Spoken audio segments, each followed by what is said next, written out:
ลองโทรอีกทีหนึ่งว่าสิได้บ่ติดต่อหาเพิ่นว่าสิไปหาเพิ่นกับพลตกลิ้นโอ้ยพลตกบ่หยุดเลยพี่น้องเอ้ยอ่ะติดแล้วลุ้นนำกันพี่น้องติดแล้วโทรมาไปทางเบอร์เด้อน้องเด้อโทรไปทางเบอร์เด้อทางเชียงเพิ่นเว้าเด้อบ่หับสายพี่น้องฮัลโหลสบายดีเจ้าจังได๋พ่อใหญ่พลตกแห้งบ่ได้แห้งบ่ได้ธรรมดานี่แหละบ่บ่ได้ดอกห้วยน้ำห้วยนี่น้ำลายวันโหยฮะทำเมื่อนั้นแล้วบ่มื้อนั้นน้ำบ่ลายดอกบ่ได้ลายเด้อมื้อนั้นในเพียงหัวเข่าตอนเดียวแล้วนี่ก็ดีเป็นจังได๋บ่ได้ไปทางใดบ่พ่อใหญ่จักแหมจังว่าจะไปเชโน่แหละครับจักแล้วมันได้ไปหรือบ่พังหมดซะก่อนนี่มันฝนขึ้นอยู่นี่บ่มีหยังกินบ่สิไปหาซื้อของกินบ่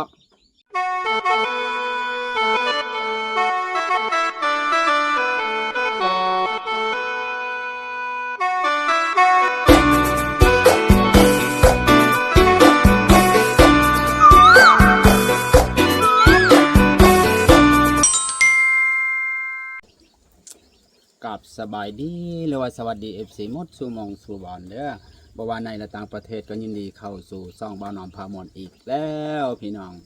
บ่ได้ไปหาตู่ก่อน2วันแล้วพี่น้องเอ้ยหลังจากพ้นตกลิ้นพี่น้องไปบ่ได้ตอนนี้น้ำกันลายคำห้วยบ่ได้ไปบ้านเพิ่นต้องมีห้วยพี่น้องมีห้วยน้ำนี่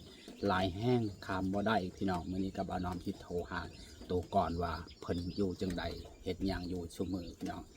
เพิ่นเอาเมียใหม่แล้วพี่น้องบ่ฮู้ว่าแฮปปี้ว่าหรือว่าผิดเทียงกันหรือจังใดพี่น้องปลามาลัยก็บ่แม่นธรรมดาพี่น้องยิ่งกว่าแม่ใหญ่โฮมอีกพี่น้องเชียงนี่สุดยอดพี่น้องสุดยอดเลยปลามาลัยน่าจะเอาตัวก่อนอยู่พี่น้องถ้าว่าคนอื่นนี่อยู่นำบ่ได้พี่น้องปลามาลัยก็โอ้เก่งพี่น้องบ่น้อมส้มปลามาลัยนี่สุดยอดพี่น้องปราบ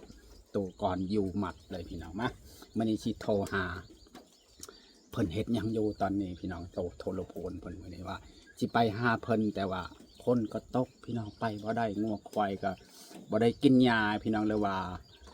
ปล่อยงัวให้กินยานะเพราะว่าพ้นมันก็เซาสักพักหนึ่งบางทีมันก็หยุดเที่ยงแป๊บหนึ่งก็ตกพี่น้อง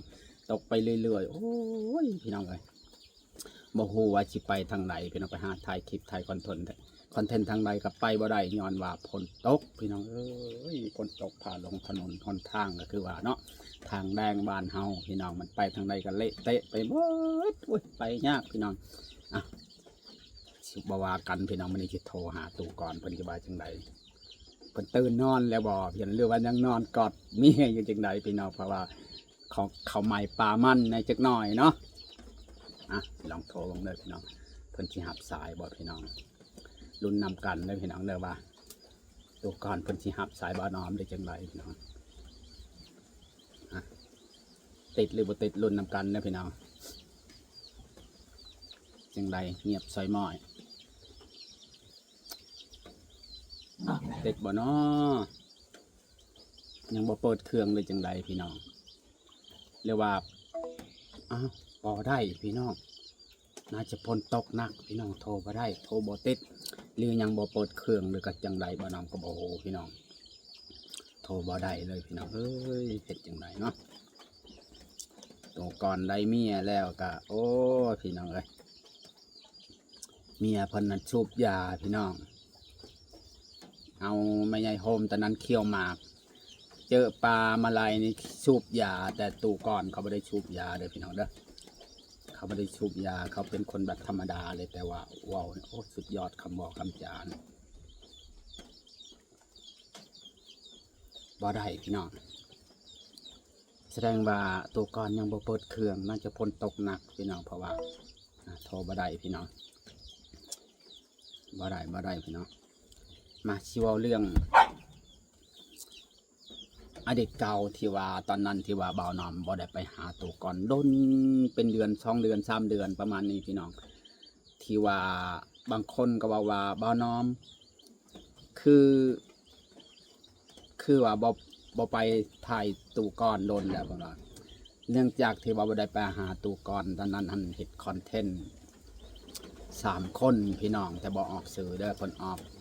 คอมคิดคอมเพลนมาออกเฮ็ดคลิปคอนเทนต์ว่าเอาตู่มีไปหาตู่ก่อน หลังจากนำตู่ก่อนก็ต้มหอยบักหอยมันก็มีหอยเนาหอยดีหอยเนาเขาแล้วก็บ่ได้เลือกเขาบ่ได้คัดออกประมาณนี้เด้อพี่น้องเขาก็ต้มแล้วก็มันก็ยังเนาเนาะเพราะว่าหอยเนาก็หอยดีหันต้มปนเข้ากันแสดงว่ามันคือเพิ่นว่าปลาตัวเดียวเนามันคลองพี่น้องมันเน่าหมดเลยพี่น้องในหม้อหันนี่กินเน่าแต่ว่าตูมีเขาก็มักกินต้มหอยเนี่ยครับเขาก็กินพี่น้องบ่าวน้อมบ่ได้กินดอกเพราะว่าบ่าวน้อมบ่ค่อยมักหอยปานใดเขาก็กินไปแล้วก็คุยโอลมเรื่องผู้ชาวและตูก่อนเนาะเขาก็มีคำบอกคำจาเรื่องยาดอกยาดีกินและดีจังสั่นจังซีของผู้ชายเพิ่นว่าโอ้โหแก้วละเป็นล้านกีบพี่น้องเอ้ยยาของผู้ชายแบบว่ากินแล้วคึกงึกทั้งคืนทั้งวันพี่น้องถ้าผู้ใดบ่มีเมียแล้วบ่ต้องกินเพิ่นว่าโอ้ยว่าตัวก่อนบ่ฮู้เบาน้อมกับบ่ฮู้คือกันมันของจริงหรือของปลอมพี่น้องแต่เพิ่นบอกหันว่าดีทุกอย่างพี่น้องเฮาก็บ่ฮู้คือกันเนาะเพราะว่าบ่เคยลองพี่น้องแล้วว่ามาตอนแรงพี่น้องพอหลังจากคุยโอลมกินข้าวเรียบร้อยก็มาตอนแรงเมื่อบ้านบ่ายว่ามื้ออื่นเช้าหรือว่าพรุ่งนี้ตูก่อนตูมีนะเจ็บท้องเสียพี่น้องหลังจากกินหอยเน่าฮะท้องเสียบัดนั้นฮะก็มาเล่าเรื่องสู่ฟังพี่น้องว่าคันก็ลงคลิปไปแล้วตูก่อนนั้นเห็นคลิปที่ว่าดูถูกเขาจังชั้นจังซี่ว่าต้มบักหอยเน่าว่าบ่มีหยังกินว่าคมบอกว่าบ่อึดบ่อยากของอยู่ของกินต้มบักหอยเน่าสู่เสี่ยวกินเพิ่นว่านะเพิ่นก็เครียดเบาน้อมตอนนั้นก็โอ้ยว่าจังชั้นจังซี่ชี้แจงตำรวจจับจังชั้นจังซี่ว่าดูถูกเพิ่นว่าประจานเพิ่นหลายสิ่งหลายอย่างนะตัวก่อนคันได้เว้าเลยว่าโอ้ยบ่ได้หยุดจักเทื่อนะผู้ใดมาก็เว้าแต่ความเก่าผู้ใดว่างก็เว้าแต่ความเก่าอยากจับยักยั้งไว้คันบ่มาให้มาขอโทษเพิ่นจังชั้นจังซี่พี่น้องเอ้ยเฮาก็ไปขอโทษวันแรกที่บ่าวน้อมไปขอโทษคนหนึ่งคนเดียวว่า2คนบ่ไปขอโทษแต่บ่ออกสื่อเขาเด้อพี่น้องบ่าวน้อมก็ขอโทษเพิ่นจังชั้นจังซี่เพิ่นก็นโยบายเพิ่นว่าบ่เป็นหยังมาหาตู้คือเก่าเพิ่นว่าซั่นพี่น้องบ่าวน้อมก็หลังจากไปขอโทษบ่าวน้อมก็บ่ได้ไปนะเพราะว่าเขาบ่หยุดเว้าคำเก่าฮะเบิ่งในคลิปฮะพวกนั้นก็ไปถ่ายพวกน่าจะเป็นพวกเบาศิลัดพวกพ่อแพทย์ปนั้นหลายคนที่ไปถ่ายจักไพ่ปนั้นแบบอาจารย์เพราะและคนเขตบ้านโคกเนาะก็เว้าแต่ความเก่าเรื่องหอยเน่ายักตียักคาตามีว่าการตามีบ่ไปชี้แจงตำรวจจับจังชันจังซี่เพิ่นเว้าฮะโอ้ยว่าตัวก่อนของเล็กๆน้อยๆทำเป็นเรื่องใหญ่ประมาณนี้พี่น้องบ้านน้อมกับบ่เลยบ่ได้ไปเลยว่าพอโดนพี่น้องจักขายักตีถ้าไปหาตัวมีเนี่ยกูจะเอาไม้ตีปากมันจิผูกงัวจากช่องโตนี่บอยานจำตัวมีว่าจะตีให้สลบเลยมันว่าหันจังชันจังชีอยากขาตัวมีเขาก็ตัวมีกับย่านพี่น้องตัวมีเป็นคนที่ขี้ย่านนี่แหละโอ้ยว่าตัวมีย่านเห็นบ่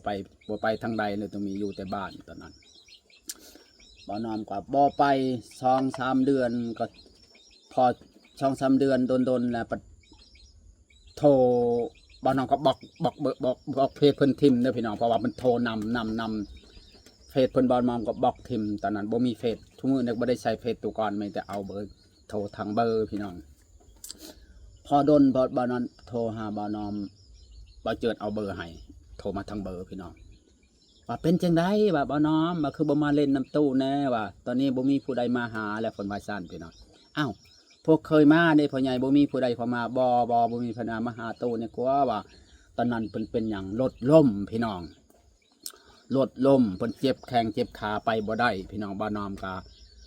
ตัดสินใจสิไปบ่หรือสิอยู่บ่ก็เลยว่ามาเฮ็ดแนวใดเนาะผิดดำเถื่อนำทีบัดเครียดก็เครียดบัดหายก็หายบ้านน้อมก็ตัดสินใจไปหาเพิ่นอีกก็เลยว่าไปหาเพิ่นกับเพิ่นเจ็บแข้งเจ็บขาเพิ่นไปบ่ได้เพิ่นเอาผู้สาวมาเล่นน้ำสาวสันตอนนั้นเพิ่นมักสาวสันอยู่พี่น้องแต่ว่าสาวสันบ่มักเพิ่นพี่น้อง เลยว่าโทรนำในบ่อนอมก็บ่อยากไปนะแต่ว่าเพิ่นให้แห้งเพิ่นเครียดแห้งเลยว่าจำเป็นได้ไปพี่น้องบ่เจิดมานำได้บ่อนอมจึงไปนะ ทีมงานบ่เจิดมานำไปนะว่าตัวก่อนให้ไปว่าให้ได้ก็ให้เจ้าไปว่าเพิ่นสิเอาเมียได้เพิ่นว่าแต่จริงบ่ได้เอาดอกเอาปะเอาเนี่ยก็เลยว่าอ่ะตัดสินใจให้ไหนเนาะจำเป็นบ่นอมกับไปหาก็เลยว่าไปถ่ายคลิปคอนเทนต์เท่าซุมื้อนี่พี่น้องและ FC หลายคนก็ชมตัวก่อนบางหลายคนก็บ่ชมหลายคนก็ชมบางคนก็ดีบางคนก็ว่าบ่ดีบางคนก็อยากเบิ่งคลิปตัวก่อนเว้าก็เป็นตาฟังพี่น้องเว้าแบบตลกก็แม่นแล้วเว้าแต่ว่าแล้วเว้าแบบเขามักแล้วเว้าหั่นนะแบบขี้โมขี้หยังหั่นนะบางคนก็มักบางคนก็บ่มักเนาะเว้าจะคอมเมนต์มาจังซั่นจังซี่ด่าเขาสารพัดอย่างแต่บ่าวน้ำก็บ่ถือบ่เป็นหยังพี่น้องเนาะเอาก็ถือแบบธรรมดาเนาะคือว่าแล้วก็ละครเล่นละครไว้ง่ายๆไปเล่นตลกกลับไปกลับมาละครนี้พี่น้องเพราะว่าตอนนี้ก็ตัวก่อนไปเมียแล้วพี่น้องเด้อบ่าวน้ำก็คืนดีกับเขาคือเก่าเพิ่นก็ดีพี่น้องเพิ่นว่าตัวก่อนเป็นคนที่ว่าอารมณ์ร้อนอารมณ์ร้อนหลายแต่ว่าห้ายก็ห้ายเราได้บ่าวนอมโดนตลอดว่าจังจันจังชีดูถูกบ่าวนอมโอ้บ่าวนอมก็เคยเห็นนิสัยใจคอเพิ่นแล้วบ่าวนอมก็บ่ถือเลยว่าอ่ะคนเฒ่าเนาะคนแก่แล้วเขาจะว่าจังใดก็ว่าเนาะเฮาต้องอดทนพี่น้องเฮายังรุ่นลูกเขาก็แม่นพี่น้องรุ่นลูกไปว่าง่ายๆไปบ่าวนอมก็อดทนไปหาซุมือไปถ่ายตู้พายน้ำตู้พายนี่นิสัยดีพี่น้องตู้พายใจเย็นพูดจาก็ดีพี่น้องตู้พายบ่ว่าไผบ่เคยมีเรื่องไปถ่ายตู้พายนี่สบายพี่น้องตัวก่อนนี่ถ้าไผบ่ใจเนี่ยถือว่าถ่ายบ่ได้พี่น้องเราแบบอารมณ์ร้อนพี่น้องเวลาหาสัมภาษณ์เราจะถามแล้วบ่ได้เลยพี่น้องโดยตัวก่อนแบบว่าคนบ่มักถามพี่น้องว่าง่ายๆไปถามบ่ถึกแล้วเพิ่นจะหายเพิ่นจะกระชากได้เลยแต่ว่าเฮาจะถ่ายแบบธรรมชาติปล่อยให้ใครเว้าเรื่อยๆตามใจตามภาษาของเราเลยสิเว้าส่วนมากเราจะเว้าความเก่าๆโดยพี่น้องตัวก่อนเขาจะเว้าตัวความเก่าๆเมียที่ว่าเก่าๆที่เราเอาไปแล้วยังจะเอาคืนมาเว้าอีกแต่เอาเมียใหม่ก็มาเว้าให้ฟังอีกตัวก่อนเขาจะนิสัยเป็นแบบนี้พี่น้องแต่ว่าเฮาบ่ถือพี่น้องตัวก่อนเป็นคนนิสัยแบบนั้นเลยพี่น้องเด้อมันนี่ก็จะโทรหาคนก็บ่ได้บ่ฮู้ว่าเพิ่นเปิดเครื่องแล้วว่าเบิ่งเราโทรอีกทีนึงพี่น้องลองโทรอีกทีนึงว่าสิได้บ่ติดต่อหาเพิ่นว่าสิไปหาเพิ่นก็ฝนตกลิ้นโอ้ยฝนตกบ่หยุดเลยพี่น้องเอ้ยอ่ะติดแล้วลุ้นนำกันพี่น้องติดแล้วโทรมาไปทางเบอร์เด้อน้องเด้อโทรไปทางเบอร์เด้อทางเชียงเพิ่นเว้าเด้อบ่รับสายพี่น้องฮัลโหลสบายดีเจ้าจังได๋พ่อใหญ่ฝนตกแห้งบ่บ่ได้แห้งปานใดธรรมดานี่แหละ บ่มาบ่ได้ดอกห้วยน้ำห้วยนี่ น้ำลายบ่น่ะพ่อยฮะทำเมื่อนั้นแล้ว บ่มื้อนั้นน้ำบ่ลายดอกบ่ได้ลายเด้อมื้อนั้นในเพียงหัวเข่าตอนเดียวแล้วนี่ก็ดีเป็นจังได๋บ่ได้ไปทางใดบ่พ่อใหญ่จักแหมจังว่าจะไปเชโน่นะครับจักแล้วมันได้ไปหรือบ่พังหมดซะก่อนนี่มันคนคึมอยู่นี่บ่มีหยังกินบ่สิไปหาซื้อของกินบ่มีอยู่เอากินน่ะปลาในเสียปลาในหนองนี่มันแล่นขึ้นว่านี่มันเอาปลาชิวก็ได้เครื่องหม้อผลวานนี่โหปลาใหญ่บ่มีบ่พ่อใหญ่ปลาใหญ่ได้ปลาใหญ่ตัวนึงมันเอาบ่ทันเฮาว่าสิไปหาแม่จิมเจ้าหั่นแหละว่าเป็นอะไรแม่ใหญ่คือว่าเราบ่ได้เป็นอะไรว่าเราอยากอันนั้นอยากสูบยาเราว่าซื้อยามาฝากเด้อเราก็อีต้นแล้วนะไม่ใหญ่นั่นแหละเราว่าซื้อยามาฝากนะเด้อเฮาอยากสูบยาแล้วว่าโยไปใช้กันหิวนั่นแหละบ่ติเราคนสูบยาพ่อใหญ่เรางดเงิดได้บ่ติแล้วเนาะคนติดแล้วก็ได้มาก็ชื่อมาหายโดยจะไปใช้แล้วมันนี่ฟังมันแค่ก่อนฟังขออีต้นเราอยากสูบยางดเงิดโดยนะคันไปข้างนอกก็โทรบอกได้พ่อใหญ่จังได๋คันพลบ่ตกเฮาสิว่าสิไปแล่นไปหาจังหวัดจัก ไปใช้แล้วพักมึงแค่ก่อน โดย ไม่ได้ไปใช้แล้วมันทางกับเปื้อนรีหรอนะ เปื้อนแล้วเปื้อนกับบ่ย่านเนาะคะแนนน้ำห้วยบ่ขึ้นไปได้อยู่ทางเปื้อนน่ะแต่ว่าย่านแต่น้ำห้วยนั่นติ จังหวะแล้วก็ได้เบิ่งไม่น่าป่วยผมไม่ได้ไปเบิ่งมัน โอ้ยพ่นบ่แห้งบ่หลายดอกเพราะว่ามันน้ำมันไหลตลอดมันบ่อยู่ดอกพ่อใหญ่น่าสิบ่มีดอก ไปว่าไว้มาเบิ่งดูน้ำหนองคนเจ็บได้นี่ น้ำนองมันบ่มีวันไหลออกเด้มันเต็มแล้วก็เต็มเลยแล้วน้องจะเอาบ่มีวันไหลออกแล้ววะ มันไหลนี่บ่มันไหลเข่าอันเด้อ มีแต่ไหลเข่าเต็มแล้วก็เต็มเลยแล้วน้ำนองเต็มแล้วคักแล้วมวนแล้วเนาะน้ำลายแล้ว มาก่อบ่มีบ่มาก่อนั่น จักเลยเด้อบ่ได้ไปถามจะเขาเจ้าพ่อใหญ่เพราะยังมื้อใหม่ก็มันแดดก่อนพ่อใหญ่มันพ่นตกนี่บ่ได้ถามเขาจำ ทันนี้เอามาให้กินเนี่ยมาก่อนั่น โดยมื้อใหม่ก่อนจะถามเขาว่ามื้อนี้จะเอางัวเข้าชวนแล้วว่าสิไปหาเจ้าแล้วมื้อนี้หาขับ ฝนตกก็จะมากระยาได้เด้อบ่มากระยาขับฝนตกนั่น โดยได้สิโทรไปดอกปัจจิมาฮะวางสายแล้วพี่น้องเพิ่นว่าสิไปเซโนแต่บ่ฮู้ว่าเพิ่นไปว่าบ่ฮู้ว่าน้องก็ยังบ่ฮู้แต่ว่า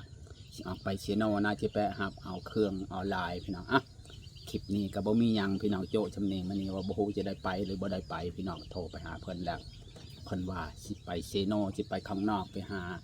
ซื้อของอยู่ของกินหรือว่าไปหาเอาเครื่องเพิ่นสั่งพี่น้องคลิปนี้ก็จบชำเนียงกับว่าสบายดีบ๊ายบายมื้อหน้าพบกันใหม่เด้อ